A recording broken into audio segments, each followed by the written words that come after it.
السلام علیکم ورحمۃ اللہ وبرکاتہ۔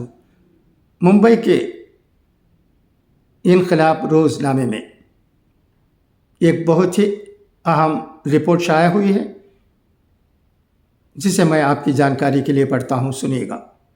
ہندوستان بھر کے 600 وکلاء نے chief justice D Y Chandrachud کو خط لکھا ہے کہ مفاد پرست گروہ عدالتی عمل میں ہیرا پھیری، فیصلوں پر اثر انداز اور بے بنیاد الزامات عائد کر کے عدلیہ کی سالمیت کو نقصان پہنچا رہا ہے۔ عدالتی سالمیت کے خطرے کے حوالے سے ہندوستان بھر کے 600 وکلاء، جن میں ایڈوکیٹ ہریش سالوے اور بار کونسل آف انڈیا کے چیئرمین کمار شامل ہیں، نے chief justice of India Y Chandrachud کو مکتوب لکھا ہے۔ وکلاء نے مفاد پرست گروہ کی مذمت کی ہے جو عدالتی عمل میں ہیرا پھیری، عدالتی فیصلوں پر اثر انداز اور بے بنیاد الزامات اور سیاسی ایجنڈے کے ذریعے عدلیہ کی ساکھ کو متاثر کرنے کی کوشش کر رہا ہے۔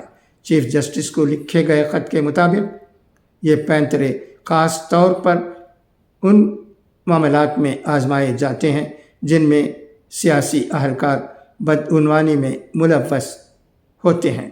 یہاں عدلیہ کے فیصلوں پر اثر انداز ہونے اور عدلیہ کو بدنام کرنے کی کوششیں سب سے واضح ہیں۔ خط میں جن خطرات حربوں کا تذکرہ کیا گیا ہے، ان میں سے ایک کا مقصد عدلیہ کے کام کاج کے بارے میں ایک متزلزل نظریہ پیش کرنا ہے، جس کا موازنہ عدالتوں کے سنہری دور سے کرنا ہے۔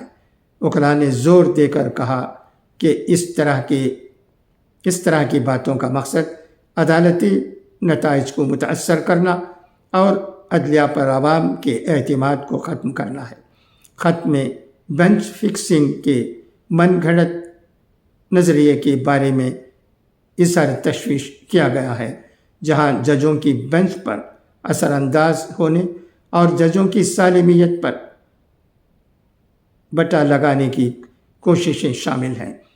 وکلاء نے ان اقدامات کو نہ صرف توہین آمیز بلکہ قانون کی بالادستی اور انصاف کے اصولوں کو پامال کرنے کے مترادف قرار دیا ہے۔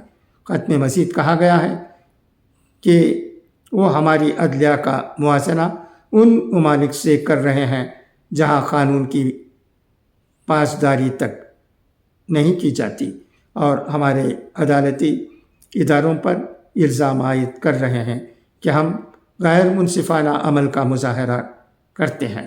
یہ صرف تنقیدیں نہیں ہیں، یہ عوام کے اعتماد اور عدالتی نظام پر براہ راست حملہ ہے، جو ہمارے قانون کے اطلاق کے لیے خطرہ ہے۔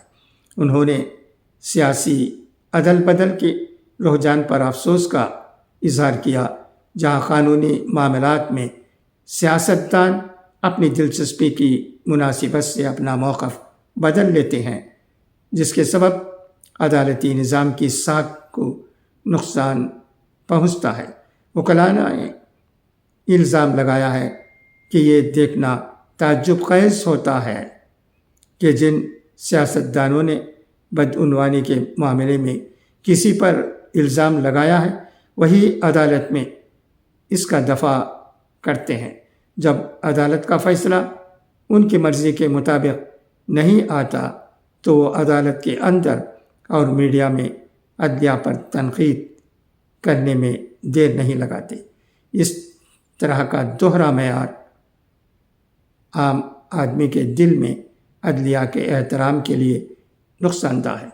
انہوں نے یہ دعویٰ بھی کیا کہ بعض عناصر ایسے ہیں جو اس بات پر اثر انداز ہونے کی کوشش کرتے ہیں کہ ان کے مقدمے کا جج کون ہوگا، اور وہ اس بارے میں سوشل میڈیا پر ایک خاص انداز میں افواہ پھیلا کر ججوں پر دباؤ ڈالنے کی کوشش کرتے ہیں کہ ان کے حق میں فیصلہ ہو۔ ان کا یہ طریقہ وقت کی مناسبت ہوتا ہے، خاص طور پر جب ملک میں انتخابات ہونے والے ہیں۔ ہمیں 2018-19 میں ان کی اس قسم کی حرکتوں کی جانب توجہ دلائی گئی تھی جن میں غلط بیانات بھی شامل تھے۔ وکلاء نے سپریم کورٹ سے استدعا کی ہے کہ عدلیہ کو تحفظ فراہم کرنے، بیرونی دباؤ سے پاک رکھنے اور قانون کی بالادستی کے لیے ٹھوس اقدامات کرے۔ اچھا، تو اب اجازت، انشاءاللہ پھر ملاقات ہوگی۔ خدا حافظ، فی امان اللہ۔